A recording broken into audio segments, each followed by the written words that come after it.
করছি কবি কাজী নজরুল ইসলাম রচিত লিচু চোর কবিতাটি।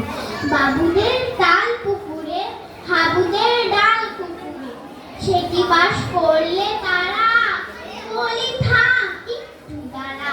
পুকুরের ওই কাছে না লিচুর এক গাছ আছে না, উঠানা আসতে গিয়ে ইয়া বড় কাস্তে নিয়ে, গাছে গিয়ে যেই চড়েছি ছোট এক ডাল ধরেছি, ও বাবা মরা পড়ে পড়েছি সারা জমি। পড়বি পড়ে মালির ঘাড়ে, সে ছিল গাছের আড়ে। বেটা ভাই বড় নচ্ছা, ধুমাধুম গোটা দুধ-চার, দিলে খুব কিলো ঘুষি, একদম জোরসে খুশি।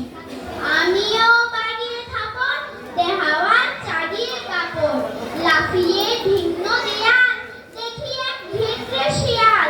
আরে ধ্যান শিয়াল কোথা, ভেলোটা দাঁড়িয়ে হোথা, দেখেছে আটকে ওঠা, কুকুরও জোরে ছোটা। আমি কই কম্ম বাবার, কুকুরেই করবে সাবার। বাবা গো মা গো বলে পাঁচিলের ফোকর ঘরে ঢুকি গিয়ে বসবে ঘরে, যেন প্রাণ আসলো ধরে। যাবো ফের কানমলি ভাই। ধন্যবাদ, ধন্যবাদ।